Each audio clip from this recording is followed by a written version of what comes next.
Semana passada nós falamos sobre esperança. Hoje nós vamos falar sobre amor.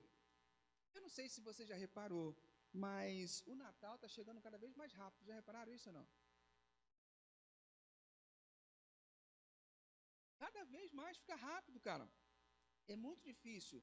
E a gente não tem como não antecipar. Mano, chega mais ou menos em agosto, setembro, no máximo, o comércio já migra. Já começa a botar decoração de Natal no negócio. A gente estava aqui em setembro, passando aqui na entrada da cidade, tem uma loja de decoração, e já estava lá Papai Noel, um monte de coisa de decoração de Natal. Eu falei, gente, setembro? Como assim? Mas já estava. É cada vez mais rápido. Você entra no mercado, você não tem como fugir. É Papai Noel para tudo quanto é lado, Natal para tudo quanto é lado. Cada vez está mais rápido. Só que seria bom se esse Natal se remetesse ao sentido original do Natal de verdade. Mas, infelizmente, não é assim. O verdadeiro sentido do Natal, ele vem sendo colocado de lado. E a gente tem que ser aqueles que têm o bastião da esperança, aquele que marca o compasso e que se mantém firme e não negligencia ou não negocia as tradições ou as datas pelo que elas são, não substituem elas pelo que elas não deveriam ser. Natal sempre foi, sempre continuará sendo o aniversário de Jesus, e é por causa disso que a gente celebra o Natal. Só que é muito interessante a gente pensar no nosso contexto. Eu não sei se você viu, mas lançaram um especial de Natal do Guardiões das Galáxias. Você chegou a ver, não? Só eu que fico antecipando as coisas, tá vendo? Mas lançaram. Guardiões da Galáxia, todo mundo sabe o que é? Quem é? Guardiões das Galáxias, todo mundo sabe? Aquele grupo de super-herói que tem Eu Sou o Groot e tal, aquele pessoal todo lá que participou do Vingadores, né? E eles lançaram um especial de Natal. E nesse especial de Natal é muito interessante, porque eles vivem eles compraram um lugar, um planeta, chamado Lugar Nenhum, e eles vivem lá. E o Peter Quill, que é o chefe deles, né, o líder deles, ele é terráqueo, ele é da Terra. E ele ficou muito... Ele estava muito, na época do Natal agora, ele estava muito saudoso. Por quê? Porque ele não celebra Natal desde que ele saiu da Terra quando era pequeno. Ele foi sequestrado. E eles decidiram fazer o quê? A gente poderia ir na Terra e pegar um presente de Natal para ele.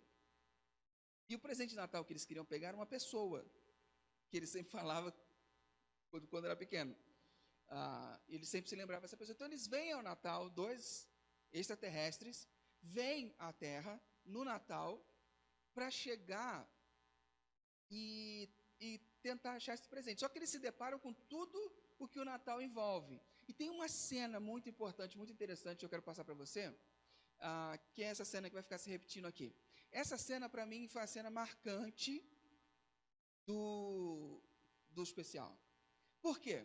Porque eles estão andando nesse lugar onde tem as estrelas lá, acho que é Hollywood, se não me engano, e eles estão vendo decoração de Natal, várias pessoas tirando foto e tal, tudo sobre Natal. E de repente eles se deparam com algo estranho. E eles fazem essa cara.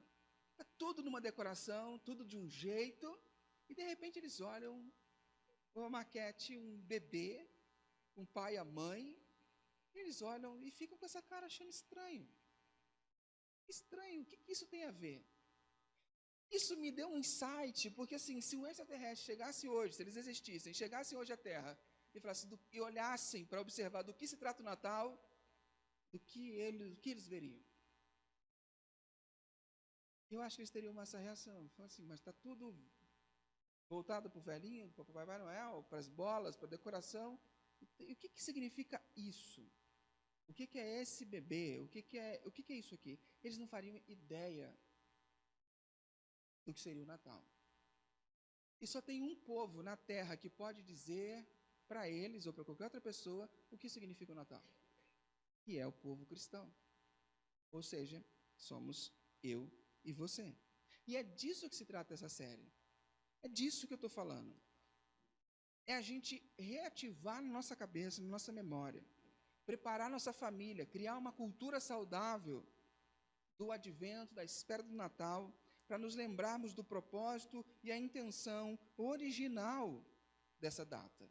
Porque senão, daqui a um tempo, seremos como esses alienígenas, olhando para algo estranho, no meio de tudo diferente, mas um bebê, um pai, uma mãe.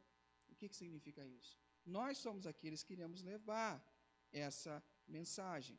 Então, hoje, nós vamos dar uma olhada no tema do amor. A ideia de que Deus amou tanto o mundo que nos deu o seu Filho único, de tal forma que agora podemos compartilhar esse amor com outras pessoas. E eu quero conversar sobre 3 aspectos do amor: a fonte, a reciprocidade e o exemplo. É impossível para você aproveitar o feriado do Natal, é impossível para você aproveitar essa época do Natal, mesmo quando você sente esse clima diferente, as pessoas mais solidárias, as decorações mais aconchegantes. É impossível você experimentar de fato o propósito do Natal sem que você entenda o que é o amor. Se você e eu não entendermos o que é o amor, nós não conseguiremos compreender o propósito e experimentar de fato o Natal. Esse amor, deixa eu te dizer uma coisa que talvez vai te chocar um pouco ou vai contradizer tudo aquilo que te falam. Você não é a fonte desse amor. É a primeira coisa. Segunda coisa, você não é um exemplo de amor. E em terceira coisa, você é apenas o recebedor desse amor.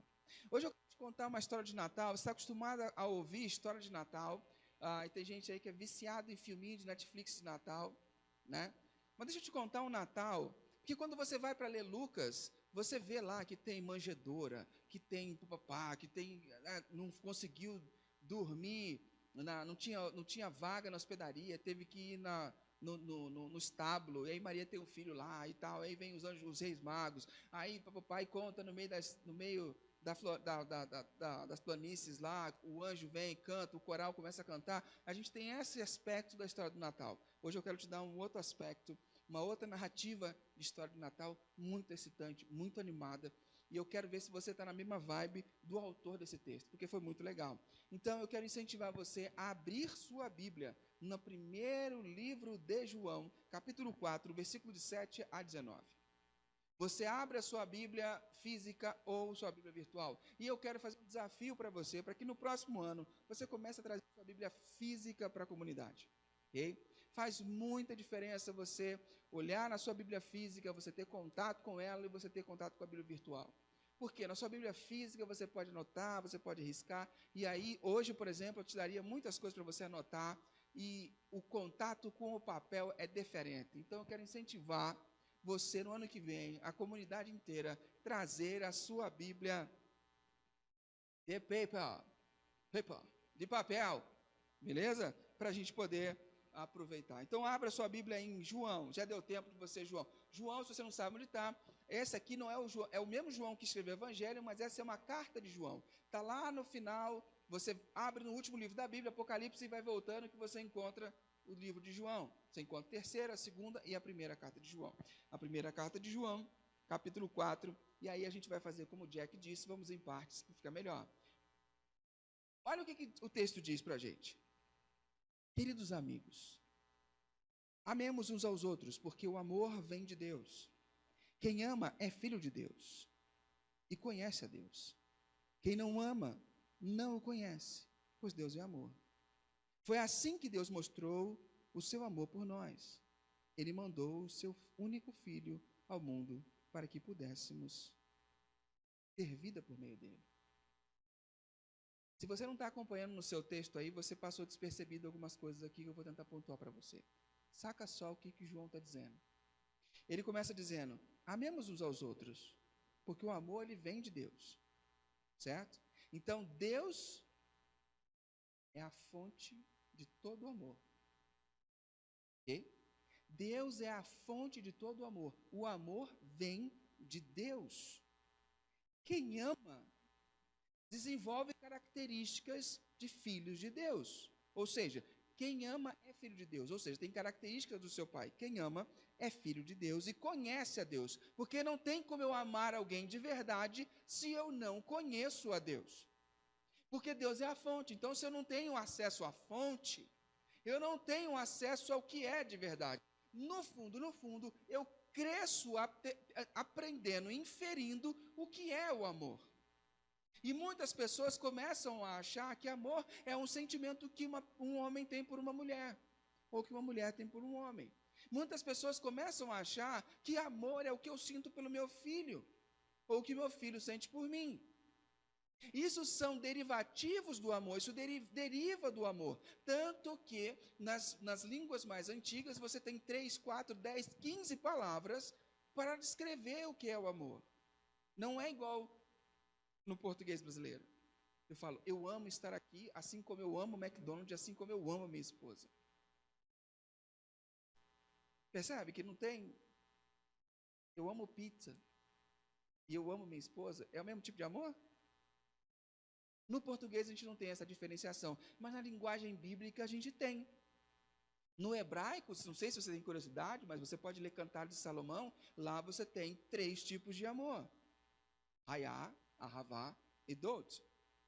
Quando você lê o Segundo Testamento, você tem, na maior parte, 3 tipos de amor, na língua grega. Você tem o Eros, o Filéu e o Agapé, que alguns popularmente chamam de ágape. Só que ágape é jantar, mas tudo bem, deixa quieto.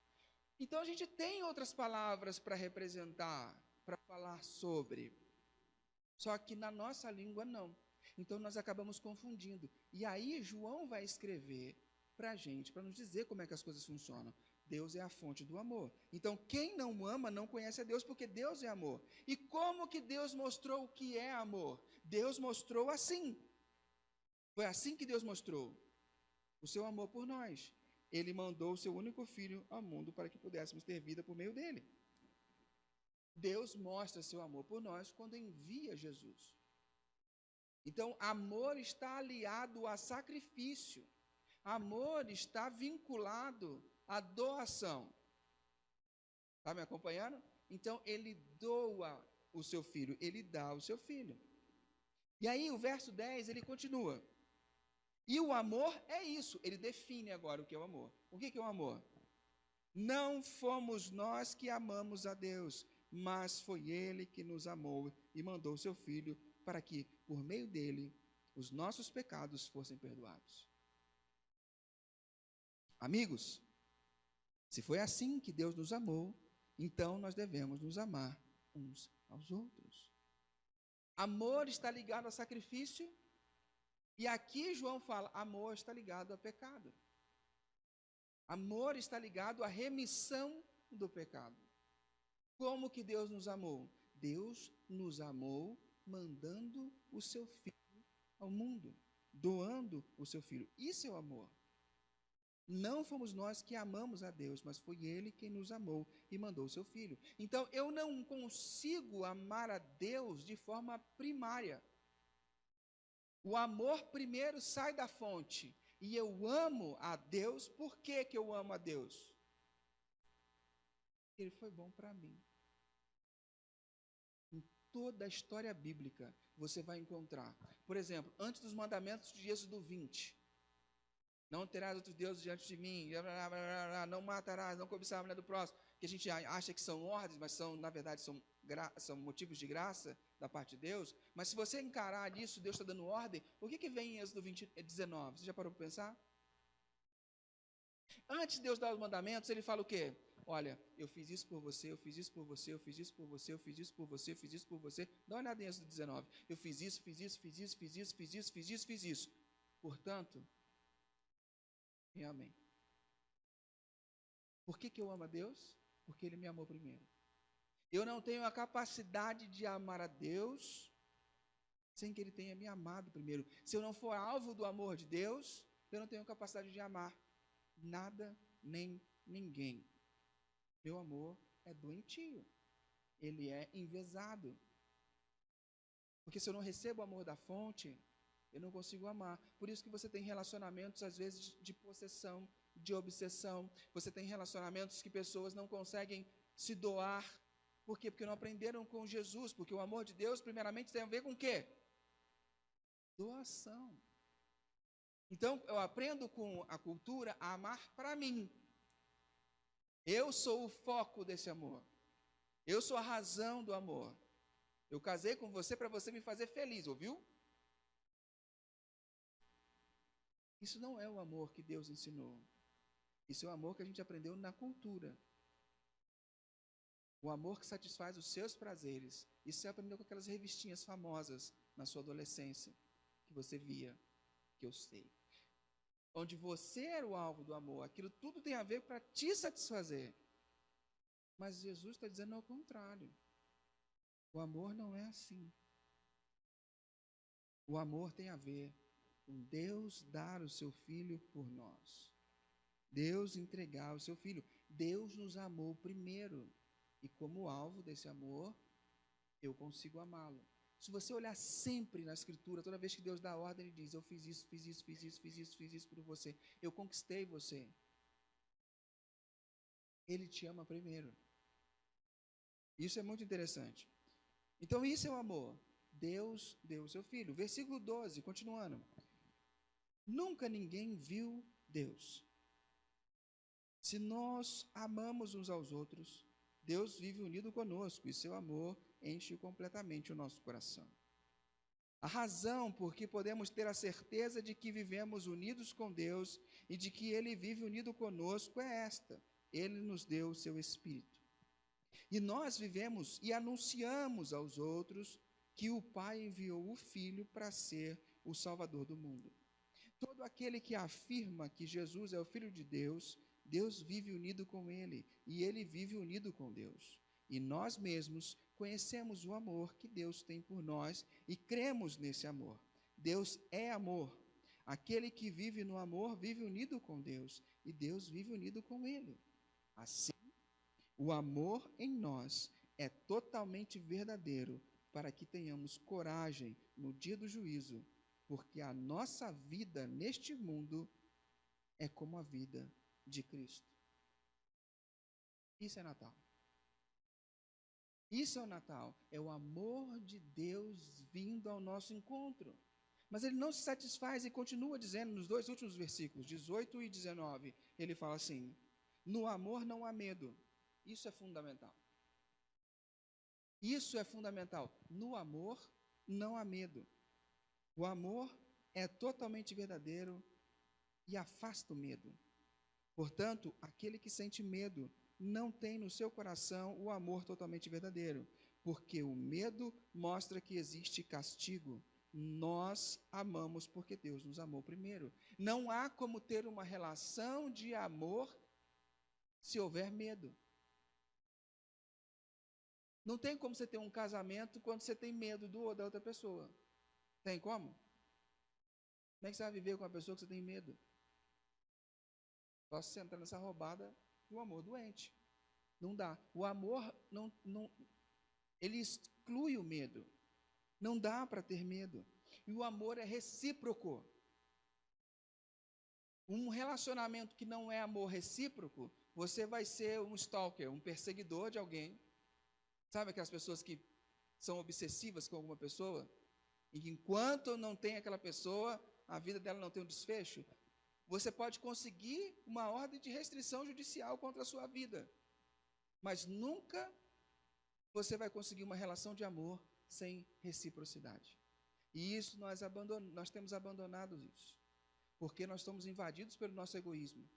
Nas nossas relações, em todas as dimensões, nós temos colocado de lado a reciprocidade. Vem a mim, e ao vosso reino nada. Como dizia lá na minha terra, minha mãe, farinha pouca, meu pirão primeiro. Ou os mais novos, se tiver que chorar, que seja a mãe dele que chore, não a minha. Nós começamos a olhar mais para o nosso umbigo, mesmo para a pessoa que divide a cama conosco. Vivemos uma guerra de intenção, onde sorrateiramente queremos sobrepujar desejos e vontades, para que eu seja o alvo, o centro desse amor. E aí a gente abandona a reciprocidade. Aí você vai cair numa armadilha que você fala assim, não, mas eu sempre penso no bem dela. Eu sempre penso no bem dele. A minha pergunta é, você sempre pensa naquilo que importa ou naquilo que não te custa? Porque nós fazemos uma diferença. Se aquilo não é tão importante para você, você abre mão. Ah, tá tranquilo, de boa. Ixi, sossegado. Mas se aquilo é importante e caro para você, você finca o pé e fala, aqui não, violão. E aí reciprocidade fica só nas zonas de conforto, na área em que você tem tranquilidade de negociar. Mas e nas áreas que são caras para você? E nas áreas que você não tem facilidade de abrir mão? Como fica? Não há amor sem reciprocidade. Sempre nos foi ensinado que há um Deus no céu a ser temido e é melhor você amá-lo. Não existe como você ter uma relação com esse Deus. Como pode haver relacionamento se só tem amor de um lado só? Não tem como. Não pode haver medo numa relação de amor. Nós amamos a Deus porque Ele nos amou primeiro. É impossível você ter uma vida cristã verdadeira, de fato, experimentar o Natal, sem você entender o amor que Deus tem por você e pela criação dele. Se você não tem dimensão do amor que Deus tem por você e por toda a sua criação, você não consegue experimentar o Natal de fato, você não consegue experimentar uma vida cristã verdadeira. Você não consegue viver isso intensamente.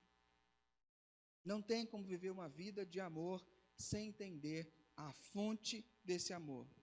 A fonte é Deus. Não tem como viver uma vida de amor sem entender o exemplo desse amor. Quem é o exemplo desse amor? Jesus. Deus é a fonte.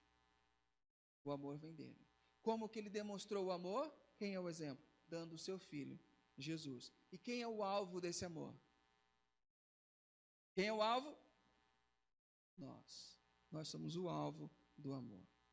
Agora, vamos tentar colocar esse tempo nosso em perspectiva e eu quero fazer uma dinâmica com você, para que você possa pensar comigo e você possa complementar essa frase que eu vou colocar aqui.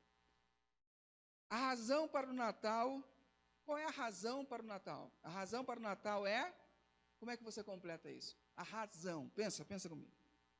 Qual é a razão do Natal existir?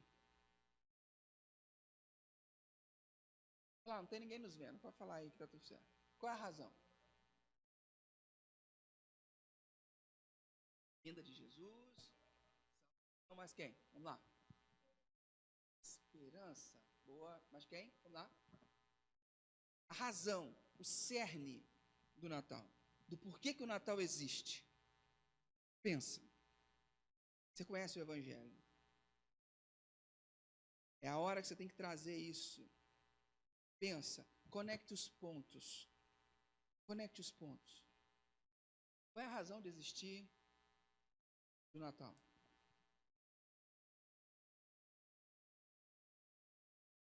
Início, o amor de Deus. O amor de Deus é a razão do Natal? Ele mandou Jesus para nos salvar. Mas qual é o porquê do Natal? Por que o Natal existe?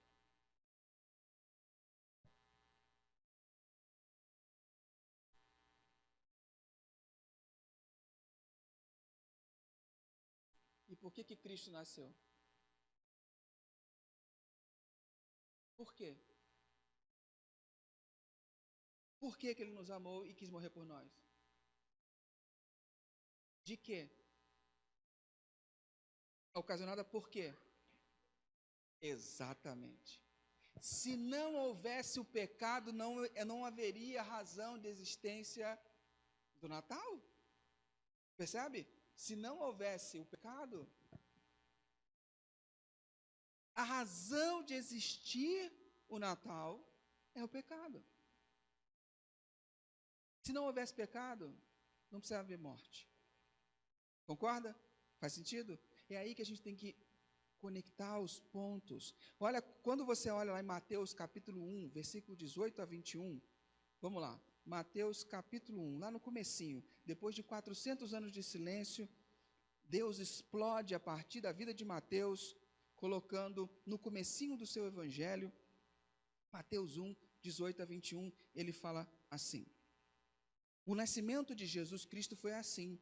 Maria, sua mãe, ia casar com José, mas antes do casamento, ela ficou grávida do Espírito Santo. Meu Pai do céu. E aí? José, com quem Maria ia casar, era um homem que sempre fazia o que era direito.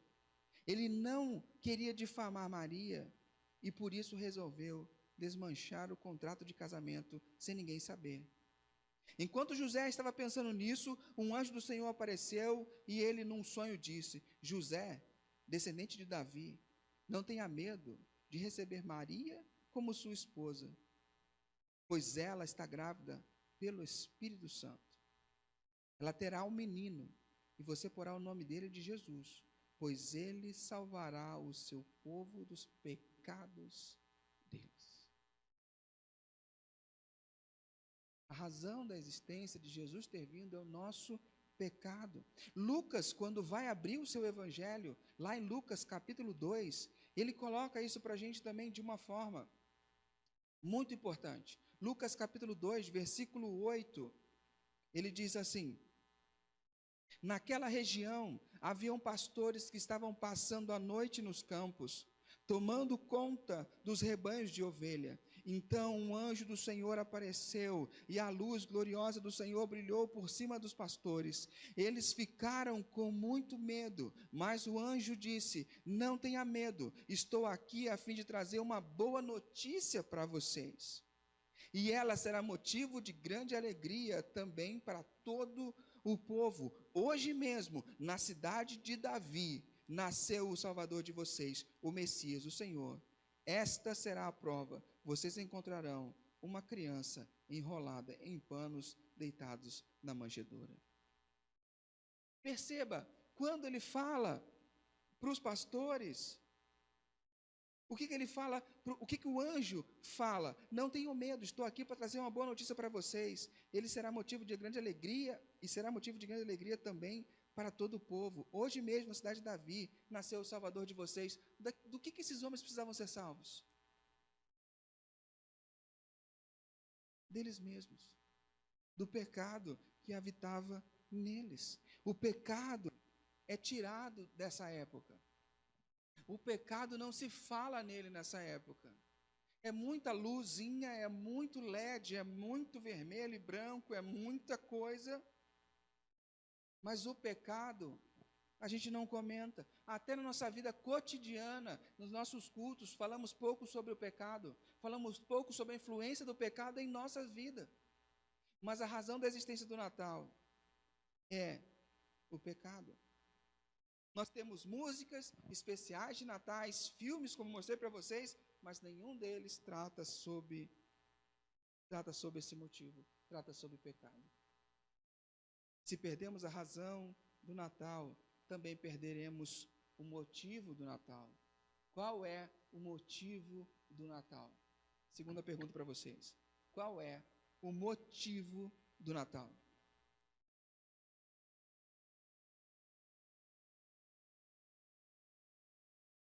Vamos lá. Qual é o motivo do Natal? Pensa. Se a razão do Natal é o pecado, qual é o motivo? Hã? Então, para não esquecermos, vamos lá. Continua. Pensa. Qual é o motivo, a fonte, o motivo primário? Qual que é? O amor. O motivo é o amor. Se a razão é o pecado, o motivo é o amor. Porque o amor de Deus suplanta o pecado. O que diz João 3, versículo 16? Porque Deus amou o mundo de tal maneira que deu o seu único filho para todo aquele que nele crê, não morra, não pereça, mas tenha a vida eterna. Em 1 João, capítulo 3, versículo 16, fala: nisso conhecemos o amor, que Deus deu o seu Filho por nós, e nós devemos dar a vida para os nossos. O amor de Deus. Só que o problema é que quando eu olho esse texto, eu preciso entender que Deus deu início a esse relacionamento. Ele amou, ele tomou uma atitude. Quando ele amou, ele deu o seu Filho. Ele doou o seu Filho. E é muito interessante você pensar, eu fiz uma pesquisa por alto, tá? Eu não tenho 100% de certeza, tenho 95% de certeza que é assim. Eu preciso aprofundar, mas eu vou jogar para vocês mesmo assim. Quando você lê o Primeiro Testamento, a primeira vez que aparece a palavra amor, Chuta. No Primeiro Testamento. Primeira vez que aparece a palavra amor. É em Gênesis. Aonde? Que história? Não. Não é na criação. Exatamente. Quando ele pede, dá-me o seu filho, o seu único filho a quem tu amas.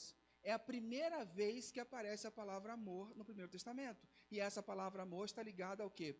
Pai, filho e sacrifício. No Segundo Testamento, qual é a primeira vez que aparece a palavra amor?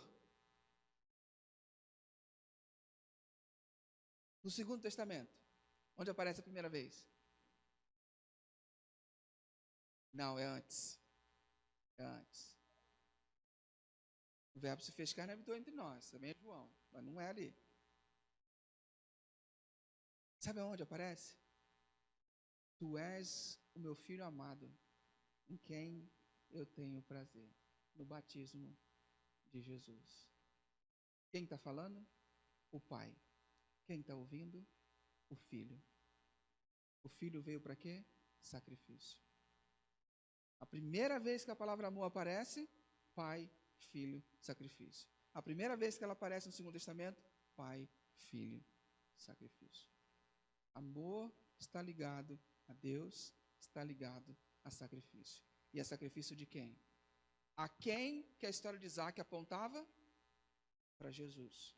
Jesus veio, o que Jesus veio fazer? Ir para a cruz. Amor tem a ver com sacrifício.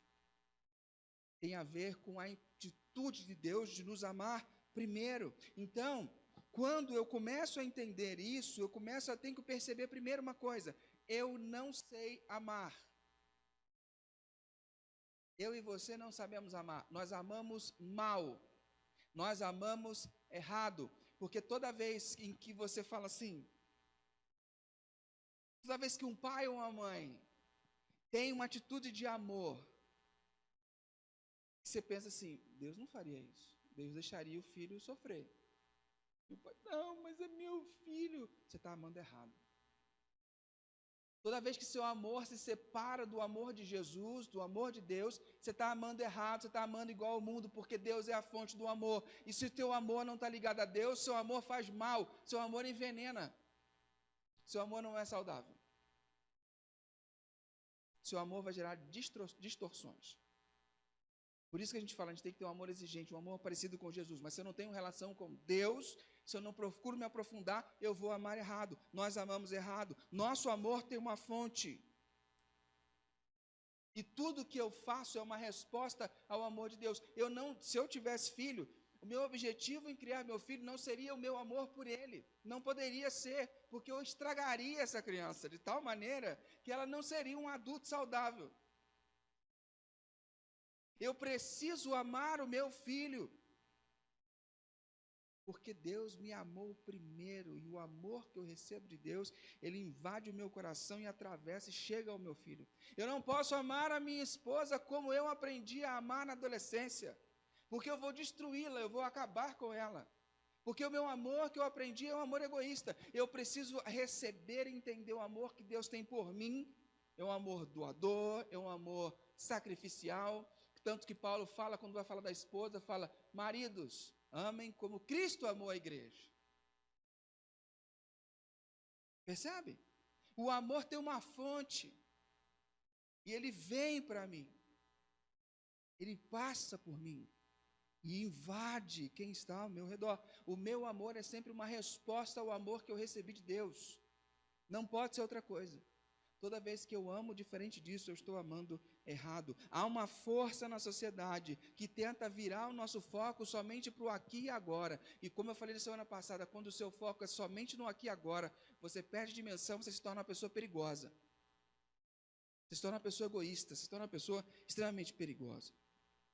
E isso é complicado. Se nós deixarmos a fé na revelação de lado, a esperança fica limitada a uma vida terrena e a caridade é substituída pelas conquistas sociais. Nós passamos a olhar só para agora. Eu olho para o meu filho, eu só penso em que tipo de profissional ele vai ser, mas eu nunca parei para ensinar a ele que tipo de pessoa ele deve escolher para a vida dele, para ser companheiro de vida. Eu não tenho conversas desafiadoras com meu cônjuge, eu não tenho conversas desafiadoras com meus amigos. É mais fácil eu me afastar. Eu amo errado. Eu acho que vocês também. Mas não posso julgar. Eu só posso falar de mim. Toda vez que eu amo dessa forma, eu amo errado.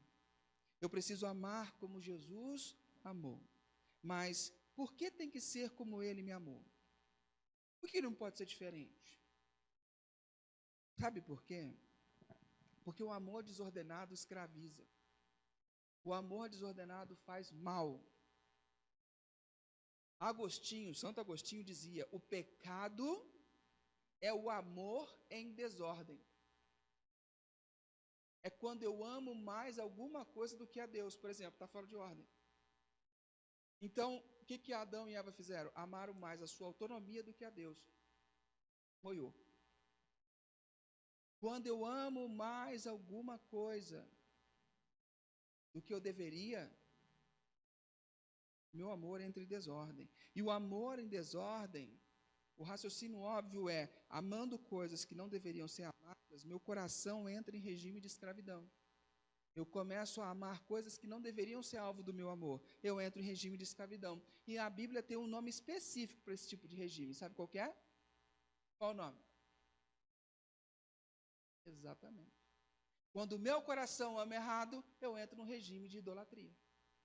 É isso que Deus sempre combate, sempre bateu no povo, para que o coração deles não ficasse idólatra. E o que é, no fundo, a idolatria? O amor em desordem. O que Deus queria que o povo fizesse? Amem a mim. Sabe por que você deve amar a mim? Porque eu fiz isso, tirei vocês do Egito, eu cuidei de vocês no deserto, eu dei água, eu dei comida, eu dei carne, eu sustentei vocês. Eu sou bom para vocês. Portanto, vocês não precisam de outros deuses diante de mim. Eu sou o Senhor, seu Deus. Percebe? Como a gente vê, Deus está sempre tentando nos conquistar e dizer, eu fiz por você. Quando eu entro nesse regime de idolatria, eu passo a colocar a confiança em outra coisa que não o amor de Deus. Eu passo a depender de outras coisas que não Deus.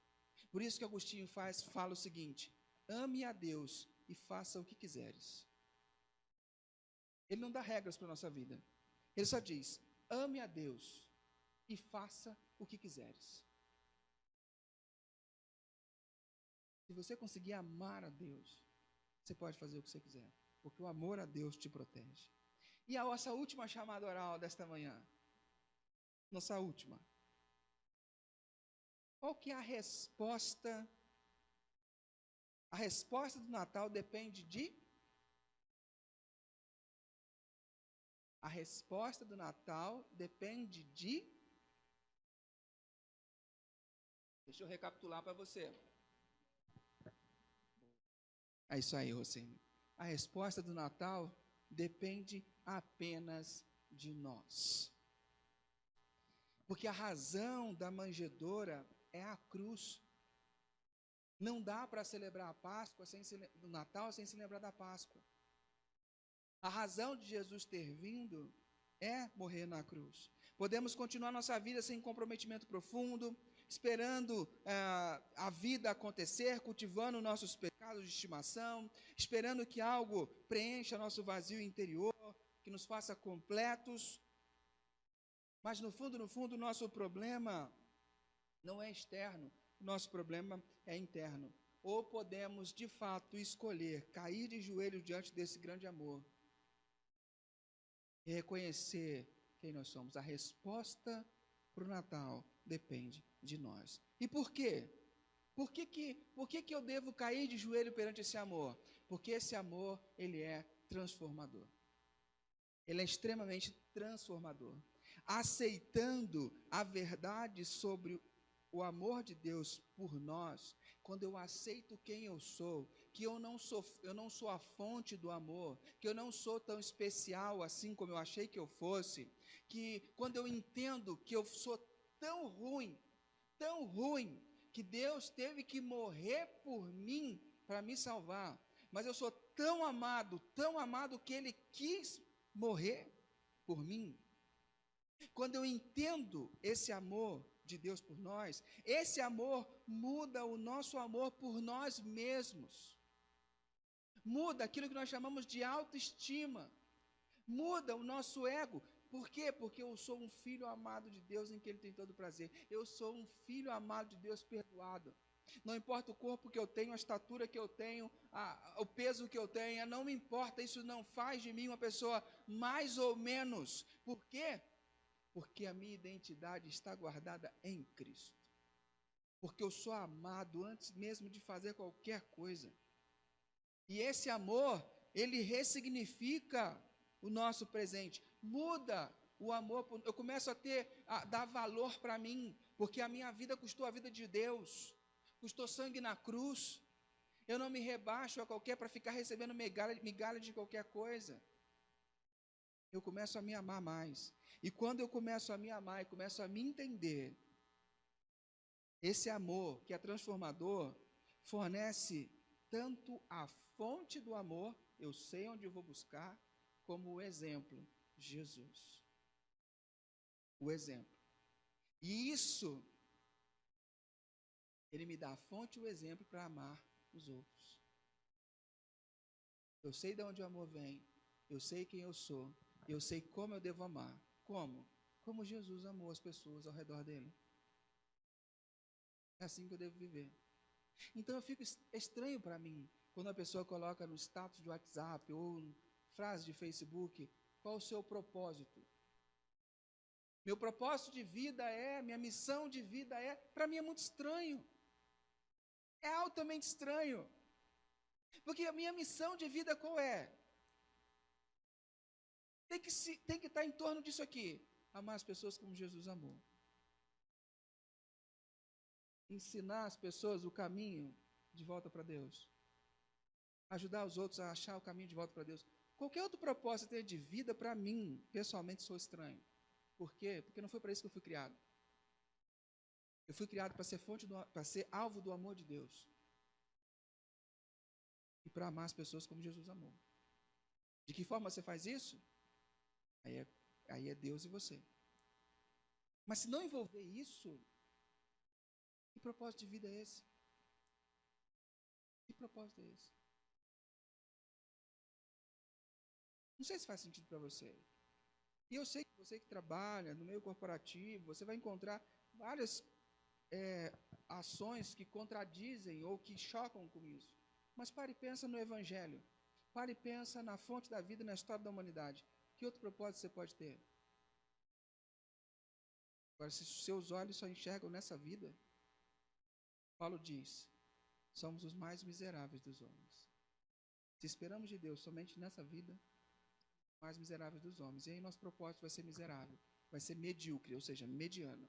Porque eu só espero nessa vida, fazer coisas para essa vida. Mas o propósito que Jesus quer nos dar é algo que tem a ver com a mudança do destino eterno de alguém. Percebe o quanto forte é isso? É mudar o destino eterno de alguém. Alguém que estava caminhando para o inferno. E através da sua vida, Deus resgatou essas pessoas. As pessoas estavam isoladas. E através da sua vida, elas viram Deus. Elas enxergaram Deus. E Natal é uma época fantástica para você fazer isso. Porque qualquer conversa, desde a academia, vizinhos, qualquer coisa, se a sua conversa, se você não está ligado nisso, sua conversa vai ser mais uma conversa. Agora, se você está ligado nisso, as suas conversas, os seus jantares, os seus almoços em casa, vão ser festas de Mateus. Vão ser jantares na casa, aonde Jesus está presente, ele tem a oportunidade de afetar as pessoas. Mas se não, toda confraternização será apenas uma confraternização. Eu não perco a oportunidade de mostrar para as pessoas o quanto Deus as ama. Vou contar um testemunho ontem. Ontem a gente estava em Olambra, a gente foi no Natal Luz lá em Olambra, e há uns meses atrás, teve uma feira lá perto de casa, na rua, uma feira itinerante. Parou a avenida inteira e a feira do centro de convivência foi para lá, à noite. E a gente estava com os amigos no condomínio. E uma das nossas amigas, ela queria aquela bala de coco que derrete na boca, sabe aquela bala gelada? Ela queria e não tinha acabado a bala. Tinha acabado a bala. E a gente estava perambulando lá em Olambra, de repente eu vi uma barraca só de bala. Minha cabeça atinou. Falei, fulana, mandei o zap. Ó, achei aquela bala que você estava procurando. Tem aqui, blá, blá, blá. Ela mandou um áudio para mim. Eu não acredito que você lembrou. Eu não acredito. Eu falei para o meu marido aqui, nossa, ele lembrou. Sim, eu lembro, porque minhas conversas são relevantes. Eu presto atenção no que as pessoas falam. E na primeira oportunidade que eu tenho de fazer algo, mas você não falou de Jesus para ela? Não. Eu estou servindo. Porque eu estou criando um espaço. No momento em que tiver oportunidade, ela precisar, ela sabe que lá na nossa residência existe um casal que ela pode sentar, que se importa com ela. E ela pode abrir o coração. E lá ela vai ouvir de Jesus. Um outro exemplo, eu fui tomar um café com um casal muito querido essa semana. E eu sentei para tomar um café da manhã e o filho desse casal estava junto. E de repente, ele falou assim, cara, eu vou para um retiro. Vou num retiro lá e tal, de autoconhecimento. É legal para experimentar. Aí eu fui, não foi? Eu fiquei brincando com ele e tal, isso aqui. Aí ele chegou para mim e falou assim, mas você não acha que é legal ir? Falei, cara, posso bancar o chato? Ele olhou. Eu não preciso de autoconhecimento, porque quem define quem eu sou é Deus. E Jesus morreu na cruz por mim, para me reatar, me reconectar com Deus. Então eu sou não o que as pessoas me dizem ou o que eu acho que eu sou. Eu sou o que Deus diz que eu sou. Então, se eu quero um autoconhecimento, eu preciso conhecer Deus. E agora eu tive a informação privilegiada aqui no ponto de que ele não foi no retiro. Mas são essas oportunidades, esse é o propósito da nossa vida. O propósito é o quê? E isso permeia eu ser mãe, eu ser pai, eu ser profissional. Eu não estou dizendo para você ser no seu trabalho e ficar pregando o evangelho, não é nada disso. No seu trabalho você tem que ser competente, porque com o seu trabalho você testemunha. Mas a sua vida, os relacionamentos, tudo tem que ter a ver com o propósito de Deus para a sua vida. Percebe? E eu quero terminar com um teólogo, uma frase de um teólogo, muito importante, sobre o Natal. Eu não sei se vocês conhecem esse teólogo. E a frase que ele diz é o seguinte: de uma forma ou de outra, ele chegou mesmo assim. Ele quem? O Natal. E o Grinch, com seus pés gelados de Grinch na neve, intrigado pensou, como pode ser? Chegou sem fitas, chegou sem laço, chegou sem pacotes, caixas ou saco. E ele ficou intrigado por horas, até que sua cabeça começou a doer. Então o Grinch pensou em algo que não pensara antes. Talvez o Natal, pensou ele, não venha de uma loja. Talvez o Natal, quem sabe, tenha muito mais significado. Essa é a mensagem que eu deixo para você e que você possa despertar esse desejo, essa alegria de conhecer o Natal na vida de outras pessoas. E você experimente o amor de Jesus na sua vida. E que o amor de Jesus e a preparação do advento faça com que o seu Natal seja, de fato, totalmente, algo mais, algo diferente, que não vem da loja. Amém? Feche seus olhos que eu quero orar por você. Pai querido, em nome de Cristo Jesus, eu quero te agradecer por esse momento e pedir que a tua palavra seja enraizada no nosso coração. Que nós possamos aprender a amar como o Senhor amou. E que possamos aprender contigo o amor verdadeiro. Em nome de Cristo, Pai, peço que o Senhor abençoe cada um que está aqui.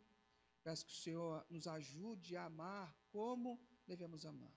Peço que o Senhor abençoe cada um que está em casa ou que está ouvindo essa mensagem posteriormente. Que o amor do Senhor nos invada, nos constranja e nos instrua a amar como devemos amar. E que o propósito da nossa vida seja sempre ligado a receber o teu amor, entendê-lo e amar as pessoas, ajudando a encontrar, que eles encontrem o caminho de volta para casa. Em nome de Cristo Jesus. Amém.